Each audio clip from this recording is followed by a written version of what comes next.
Deuteronomy 13:1 to 15:23. Suppose there are prophets among you, or those who dream dreams about the future, and they promise you signs or miracles, and the predicted signs or miracles occur.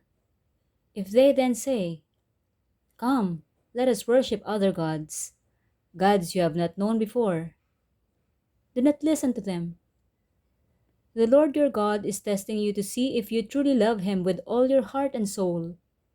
Serve only the Lord your God and fear Him alone. Obey His commands, listen to His voice, and cling to Him. The false prophets or visionaries who try to lead you astray must be put to death, for they encourage rebellion against the Lord your God, who redeemed you from slavery and brought you out of the land of Egypt. Since they try to lead you astray from the way the Lord your God commanded you to live, you must put them to death. In this way, you will purge the evil from among you. Suppose someone secretly entices you, even your brother, your son or daughter, your beloved wife, or your closest friend, and says, "Let us go worship other gods, gods that neither you nor your ancestors have known." They might suggest that you worship the gods of peoples who live nearby or who come from the ends of the earth. But do not give in or listen. Have no pity, and do not spare or protect them. You must put them to death. Strike the first blow yourself, and then all the people must join in. Stone the guilty ones to death, because they have tried to draw you away from the Lord your God, who rescued you from the land of Egypt, the place of slavery. Then all Israel will hear about it and be afraid, and no one will act so wickedly again. When you begin living in the towns the Lord your God is giving you, you may hear that scoundrels among you are leading their fellow citizens astray by saying, "Let us go worship other gods, gods you have not known before." In such cases, you must examine the facts carefully.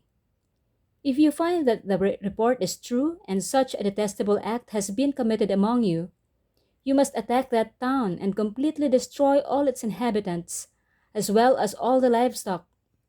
Then you must pile all the plunder in the middle of the open square and burn it. Burn the entire town as a burnt offering to the Lord your God. That town must remain a ruin forever. It may never be rebuilt. Keep none of the plunder that has been set apart for destruction. Then the Lord will turn from His fierce anger and be merciful to you. He will have compassion on you and make you a large nation, just as He swore to your ancestors. The Lord your God will be merciful only if you listen to His voice and keep all His commands that I am giving you today, doing what pleases Him. Since you are the people of the Lord your God, never cut yourselves or shave the hair above your foreheads in mourning for the dead. You have been set apart as holy to the Lord your God, and He has chosen you from all the nations of the earth to be His own special treasure. You must not eat any detestable animals that are ceremonially unclean. These are the animals you may eat: the ox, the sheep, the goat, the deer, the gazelle, the roe deer, the wild goat, the addax, the antelope, and the mountain sheep. You may eat any animal that has completely split hooves and chews the cud, but if the animal doesn't have both, it may not be eaten. So you may not eat the camel, the hare, or the hyrax. They chew the cud but do not have split hooves, so they are ceremonially unclean for you. And you may not eat the pig. It has split hooves but does not chew the cud, so it is ceremonially unclean for you. You may not eat the meat of these animals or even touch their carcasses. Of all the marine animals, you may eat whatever has both fins and scales. You may not, however, eat marine animals that do not have both fins and scales. They are ceremonially unclean for you. You may eat any bird that is ceremonially clean. These are the birds you may not eat: the griffon vulture, the bearded vulture, the black vulture, the kite, the falcon, buzzards of all kinds, ravens of all kinds, the eagle owl, the short-eared owl, the seagull, hawks of all kinds, the little owl, the great owl, the barn owl, the desert owl, the Egyptian vulture, the cormorant, the stork, herons of all kinds, the hoopoe, and the bat. All winged insects that walk along the ground are ceremonially unclean for you and may not be eaten. But you may eat any winged bird or insect that is ceremonially clean. You must not eat anything that has died a natural death. You may give it to a foreigner living in your town, or you may sell it to a stranger. But do not eat it yourselves, for you are set apart as holy to the Lord your God. You must not cook a young goat in its mother's milk. You must set aside a tithe of your crops, 1/10 of all the crops you harvest each year. Bring this tithe to the designated place of worship, the place the Lord your God chooses for his name to be honored, and eat it there in his presence. This applies to your tithes of grain, new wine, olive oil, and the firstborn males of your flocks and herds. Doing this will teach you always to fear the Lord your God. Now, when the Lord your God blesses you with a good harvest, the place of worship he chooses for his name to be honored might be too far for you to bring the tithe. If so, you may sell the tithe portion of your crops and herds, put the money in a pouch, and go to the place the Lord your God has chosen. When you arrive, you may use the money to buy any kind of food you want: cattle, sheep, goats, wine, or other alcoholic drink. Then feast there in the presence of the Lord your God and celebrate with your household. And do not neglect the Levites in your town, for they will receive no allotment of land among you. At the end of every third year, bring the entire tithe of that year's harvest and store it in the nearest town. Give it to the Levites, who will receive no allotment of land among you, as well as to the foreigners living among you, the orphans, and the widows in your towns, so they can eat and be satisfied. Then the Lord your God will bless you in all your work. At the end of every seventh year, you must cancel the debts of everyone who owes you money.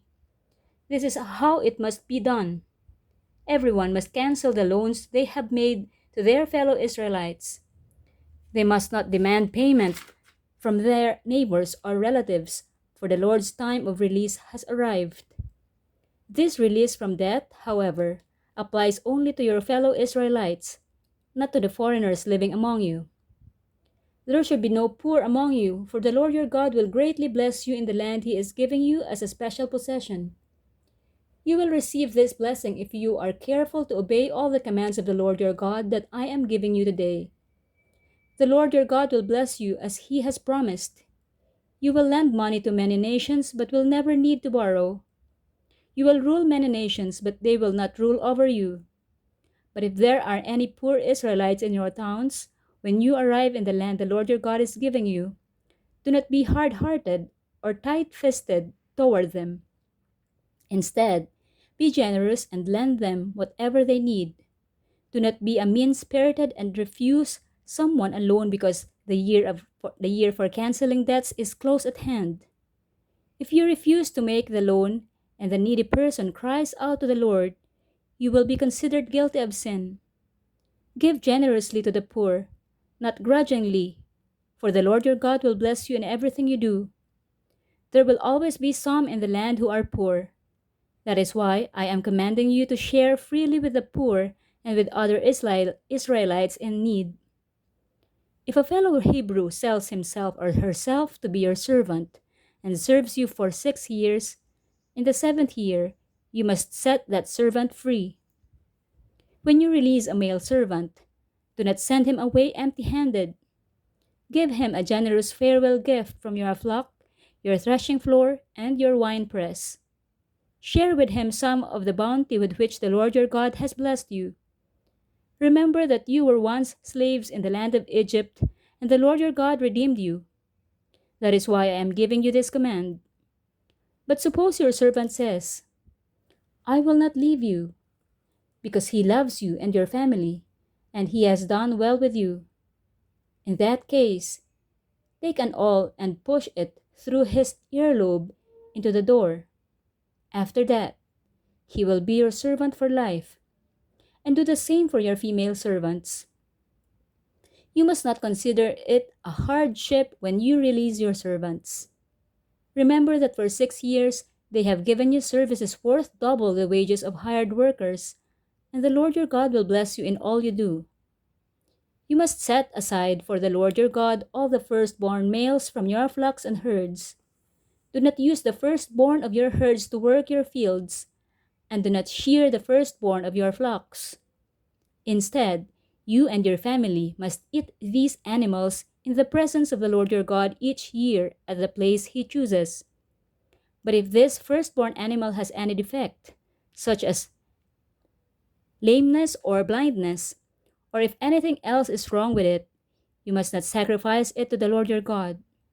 Instead, use it for food for your family in your hometown. Anyone, whether ceremonially clean or unclean, may eat it, just as anyone may eat a gazelle or deer. But you must not consume the blood. You must pour it out on the ground like water.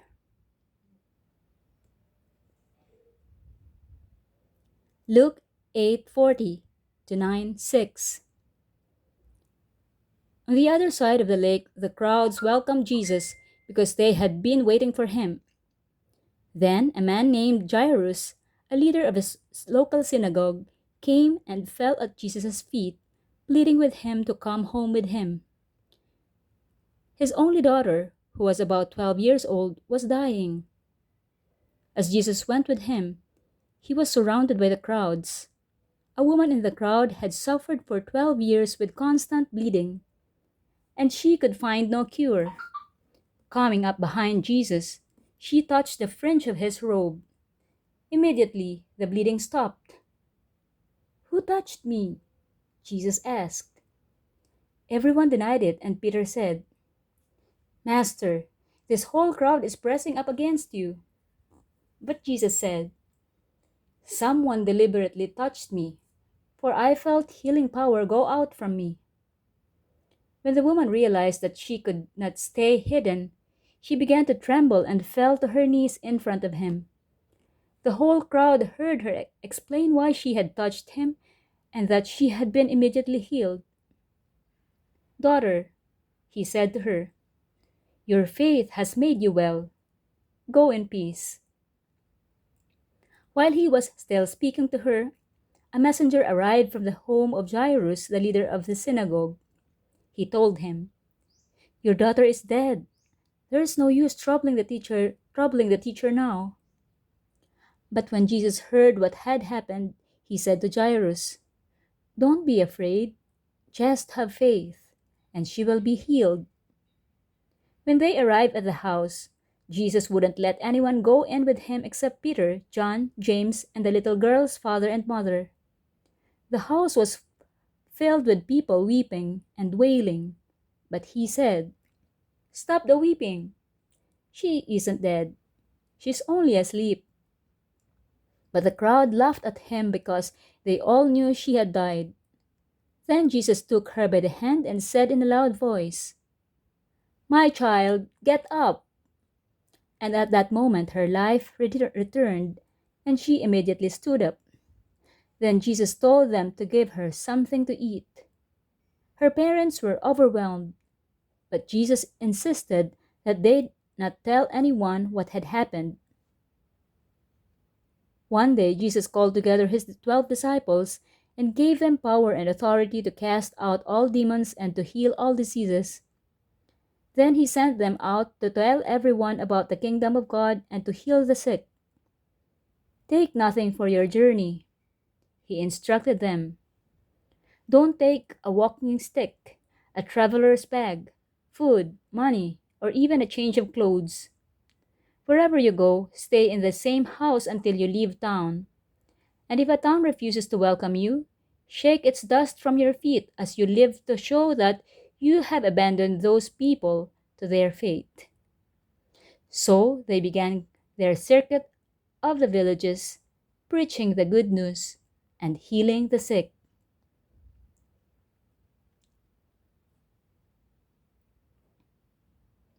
Psalm 71, 1 to 24. O Lord, I have come to you for protection. Don't let me be disgraced. Save me and rescue me, for you do what is right. Turn your ear to listen to me and set me free. Be my rock of safety where I can always hide. Give the order to save me, for you are my rock and my fortress. My God, rescue me from the power of the wicked, from the clutches of cruel oppressors. O Lord, you alone are my hope. I've trusted you, O Lord, from the childhood. Yes, you have been with me from birth. From my mother's womb, you have cared for me. No wonder I am always praising you. My life is an example to many, because you have been my strength and protection. That is why I can never stop praising you. I declare your glory all day long. And now, in my old age, don't set me aside. Don't abandon me when my strength is failing. For my enemies are whispering against me. They are plotting together to kill me. They say, God has abandoned him. Let's go and get him, for no one will help him now. Oh God, don't stay away. My God, please hurry to help me. Bring disgrace and destruction on my accusers. Humiliate and shame those who want to harm me. But I will keep on hoping for your help. I will praise you more and more. I will tell everyone about your righteousness.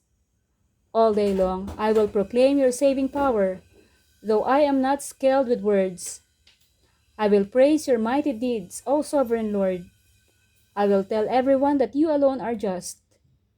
O God, you have taught me from my earliest childhood, and I constantly tell others about the wonderful things you do. Now that I am old and gray, do not abandon me, O God. Let me proclaim your power to this new generation, your mighty miracles to all who come after me. Your righteousness, O God, reaches to the highest heavens. You have done such wonderful things. Who can compare with you, O God? You have allowed me to suffer much hardship, but you will restore me to life again and lift me up from the depths of the earth. You will restore me to even greater honor and comfort me once again. Then I will praise you with music on the harp, because you are faithful to your promises, O my God. I will sing praises to you with a lyre, O Holy One of Israel. I will shout for joy and sing your praises, for you have ransomed me. I will tell about your righteous deeds all day long, for everyone who tried to hurt me has been shamed and humiliated.